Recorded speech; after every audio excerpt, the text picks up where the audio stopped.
আর রুহু নেওয়ার সময় তো কষ্ট হবেই, কিন্তু রুহুটা নেওয়ার সময় আজরাইলের বিকট চেহারা যখন আপনাদের এই এলাকায় ধামুর যখন এসে আপনার ঘরের দরজায় যখন আজরাইল দাঁড়িয়ে যাবে, আটোয়ারি এসে যখন ঘরের দরজায় আজরাইল দাঁড়িয়ে যাবে, আপনার যদি ঈমান না থাকে, সহিহ আমল যদি না থাকে, আজরাইল দেখলে বুঝবেন কত ভয়ঙ্কর।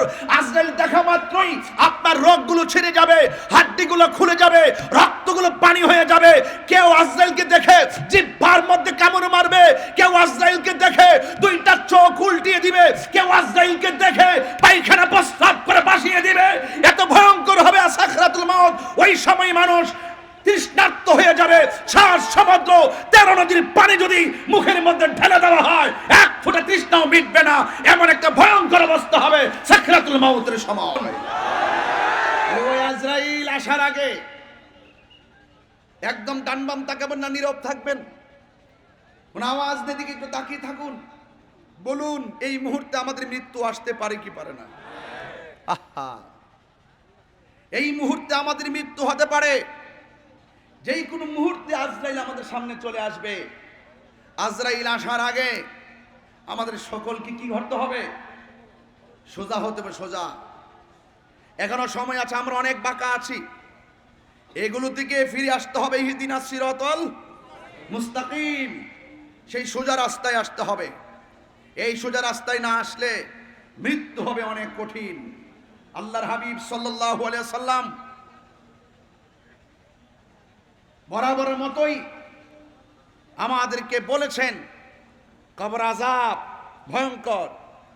ওসমান যুন্নুরান রাদিয়াল্লাহু তাআলা আনহু তিনি কুরুস্তানে গেলে চোখের পানি ফেলে কান্না করতেন, কবর আযাব এত ভয়ঙ্কর। অথচ তিনি ছিলেন জান্নাতের টিকিট প্রাপ্ত। বুঝতে পেরেছেন? যত আল্লাহর ওলি দেখবেন, যত কামেল মুর্শিদ দেখবেন, যত আল্লাহ ওয়ালারা দেখবেন, সবচেয়ে বেশি কান্না করে কবর আযাবের ডরে। এই জন্য আজকে আমরা মনে করি গায়ে যেহেতু জোর আছে, শক্তি যেহেতু আছে, টাকা যেহেতু আছে, আরে আমাদের কাছে কি হবে? আজরাইলকে এত সহজে আসবে নাকি? না, বহু সন্তান দেখা যায় মোটর সাইকেল দিয়ে রাস্তা দিয়ে ঘুরে টাকের নিচে চলে গেছে, আজরাইল সেখানে হাজির হয়ে গেছে। কথা বলেন ঠিক কিনা? যেই কোনো মুহূর্তে আসতে পারি কি পারে না? এই জন্য ভয় করবো একজনকে, জবান খুলে বলেন তিনি কে? আল্লাহকে ভয় যারা করবে, আল্লাহ রাব্বুল আলামিন কোরআনে বলে দিয়েছেন, ওয়ালিমান খাফা মাকামা রাব্বিহি জান্নাতান। আমি আল্লাহকে যারা ভয় করবে, আমি আল্লাহ রাব্বুল আলামিন তার একটা নয়, আমি আল্লাহ রাব্বুল আলামিন তাকে 2টা জান্নাত দিয়ে দিব। জান্নাত দেওয়ার মালিক কে? আর বড় করে বলেন কে? জান্নাত দেওয়ার মালিক হলো আমার আল্লাহ। এই জান্নাত পেতে গেলে নামাজ লাগবে, এই জান্নাত পেতে গেলে নবীর মহব্বত লাগবে, এই জান্নাত পেতে গেলে আউলিয়া কেরামের সোহবত লাগবে।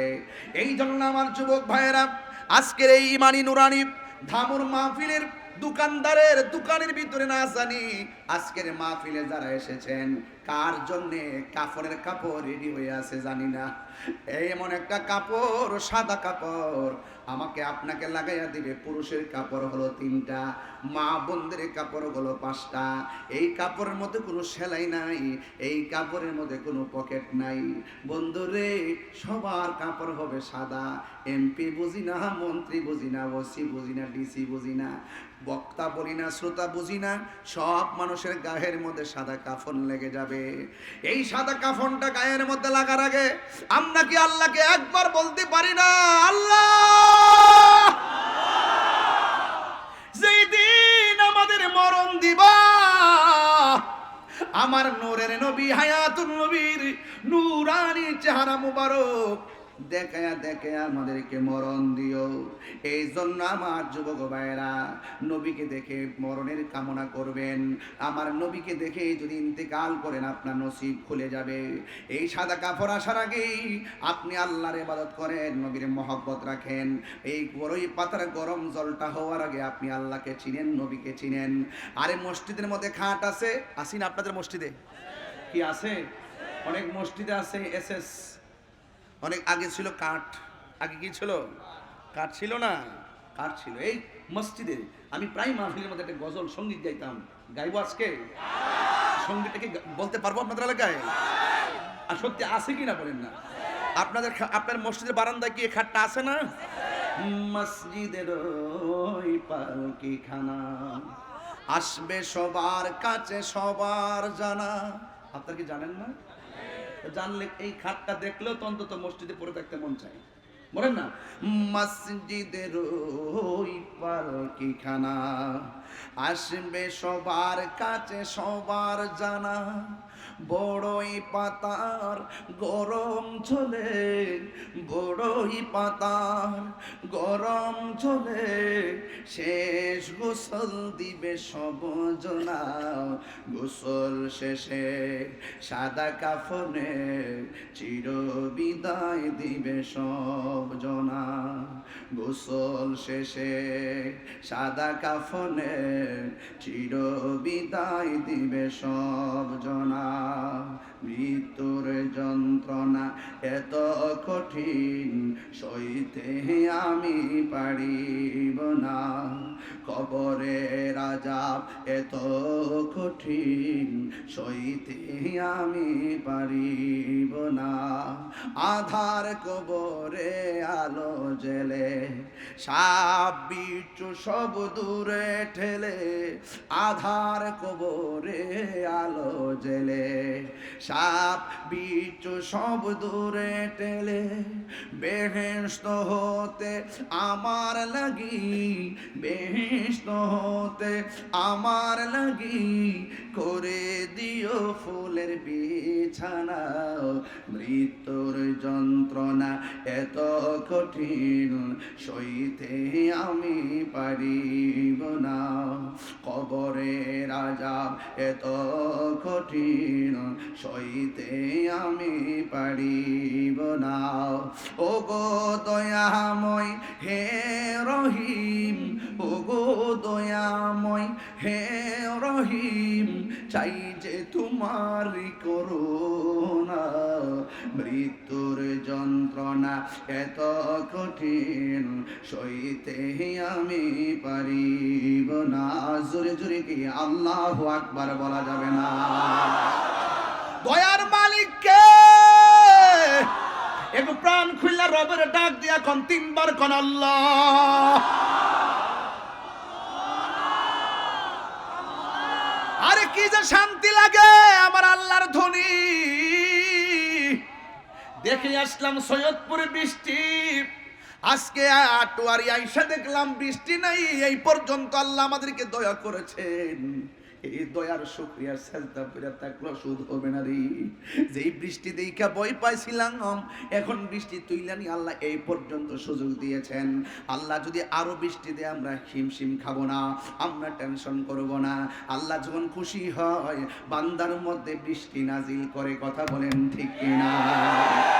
আরে বাবা, মাথার উপরে বৃষ্টি পড়বে, একটা বার গুরুস্থানের দিকে তাকায়া দেখুন, আপনার বাবার কবরের উপরে বৃষ্টির পানি, আপনার দাদার কবরের উপরে বৃষ্টির পানি। 6টা বছর হয়ে গেল আমার বাবাকে কবরে নামাই দিয়েলাম, কত বৃষ্টির পানিতে কবর গলা গলা হয়ে যায়, হাঁটু পর্যন্ত পিপিলিকার গর্ত দিয়া পানি ঢুকে।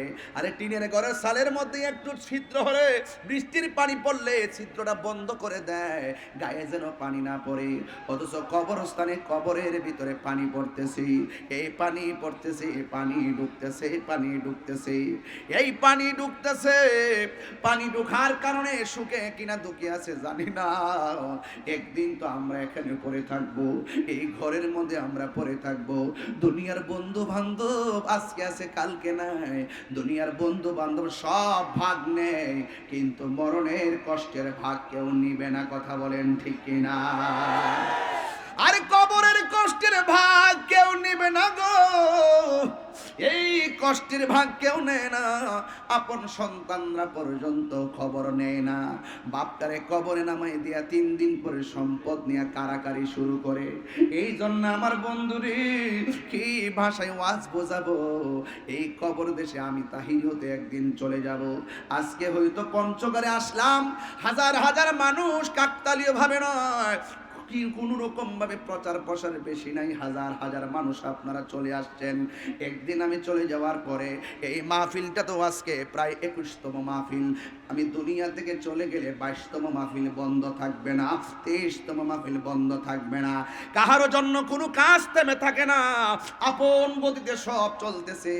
আজকে এত সম্মান, এত ভালোবাসা, চলে গেলে দেখবেন কেউ আমার মোবাইল নাম্বার একটা ফোনও দিবে না, আইডির মধ্যে ঢুকে একটা মেসেজও দিবে না।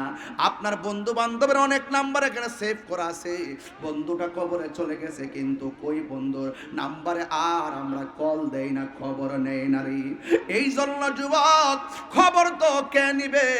আমরা যদি মদিনাওয়ালার প্রেমে যদি নিজেকে কুরবান করতে পারি, আমার জীবন, আমার মরণ, আমার নামাজ, আমার কুরবানি আল্লাহর জন্য যদি নিবেদন করতে পারি, কেউ লাগবে না, আমার আল্লাহই আমাদের জন্য যথেষ্ট হয়ে যাবে। কুল ইন্না সলাতি ওয়া নুসুকি ওয়া মাহইয়ায়া ওয়া মামাতি লিল্লাহি রাব্বিল আলামিন।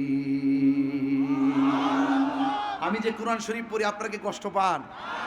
মানে ভালো লাগে? আমি যে তেলাওয়াত করি, আমি কিন্তু হাফেজ না, কারিও না, আমি যতটুকু পারি তেলাওয়াত করি, একটু ভুল হলে ধরবেন।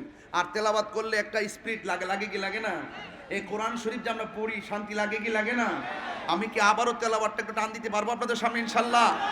রাজি আছেন সবাই? শুনবেন তো ইনশাল্লাহ? সবাই এমন করে উজাহার করে মালিকরা ডাক দিবেন যেন আল্লাহ পাক আমাদের গুনাহগুলো মাফ করে দেয়। আমিন কোন? বল ইন্না সলাতি ওয়া নুসুকি ওয়া মাহইয়ায়া ওয়া মামাতি লিল্লাহি রাব্বিল আলামিন।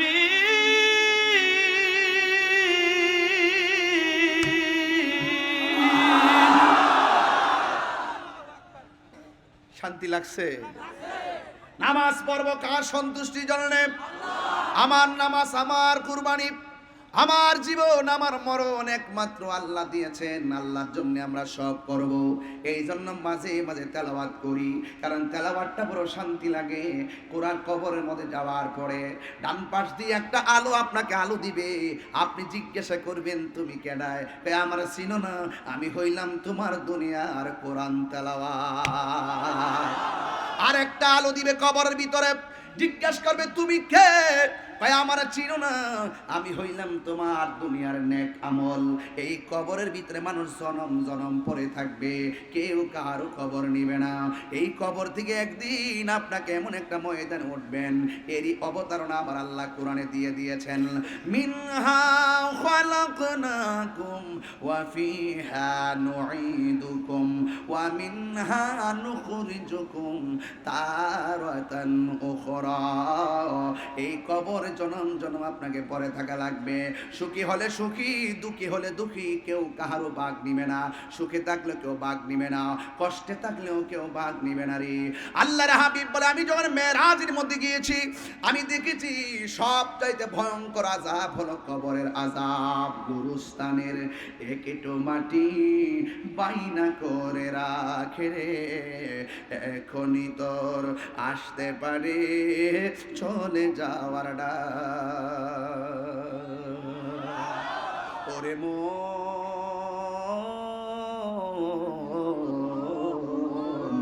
গুরুস্থানের একেটো মাটি বায়না করে রাখে রে, এখনই তোর আসতে পারে চলে যাওয়ার ডাক। কাঁদিস না মন শিশুর মতো, এমনই তো হয়। এই তো জীবন অন্যের দেয়া, তোর তো জীবন নয় রে, তোর তো জীবন নয়। খাঁচার ভিতর প্রাণের ময়না, চিরদিন আর আপন রয় না। হঠাৎ করে পালিয়ে যাবে, একটু পেলে ফাঁকে রে। গুরুস্থানের একটু মাটি বায়না করে রাখে রে, এখনই তোর আসতে পারে চলে যাওয়ার ডাক। আসতে পারে কি পারে না? ওরে মন,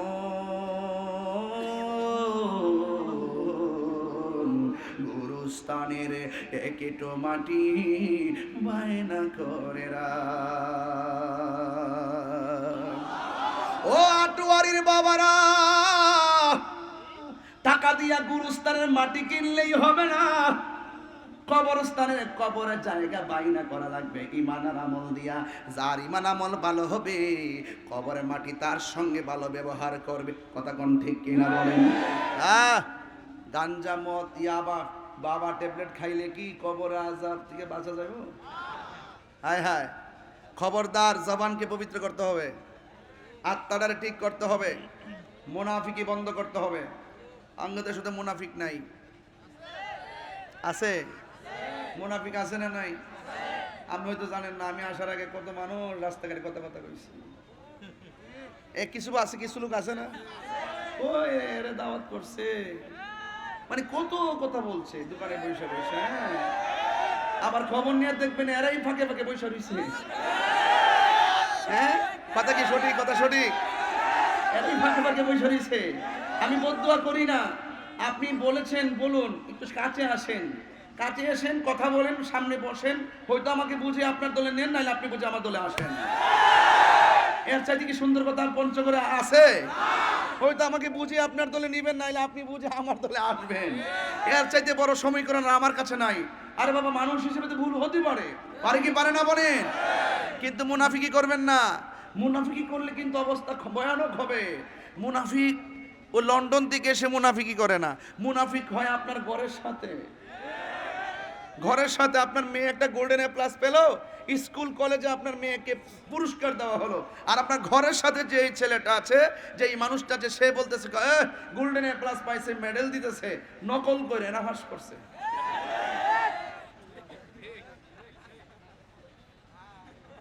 এই মুনাফিকি চলবে না, মুনাফিকি চলবে। মুনাফিকদের জায়গা জাহান্নামের উপরে না নিচে?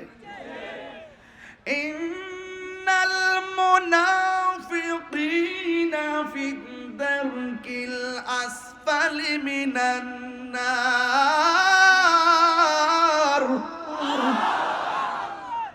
মুনাফিকি যারা করবে তাদের জায়গা হবে জাহান্নামের সর্বনিম্ন স্তরে। আমরা মুনাফিকি করব না। মুনাফিক, আরে কাফের তো খারাপই, মুনাফিক আরো ভয়ঙ্কর খারাপ। কথা বলুন ঠিক কিনা? মুনাফিক কিনা? আমরা এখন সবাই কি করতে চাই? আমরা সবাই যা বলবো ওপেন বলবো, গোপনে নয়, কাহারও অগোচরে নয়, সরাসরি বলো। আমাকে তো ফেসবুকে কেউ যদি উল্টা পাল্টা বলে, আমি পরিষ্কার ভাষায় রিপ্লাই দিয়ে আপনার আম্মাকে আমার সালাম দিবেন। যখন এই কথাটা লিখে দিই তখন তার মুখ দিয়ে আর কথা আসে না। তবে একটা কথা মনে রাখবেন, খারাপের পরিবর্তে খারাপ ব্যবহার নয়, খারাপের পরিবর্তে ভালোবাসা দিয়ে আপনি তাকে কাছে টেনে নেবেন ইনশাআল্লাহ। কথা ঠিক আছে কিনা বলেন?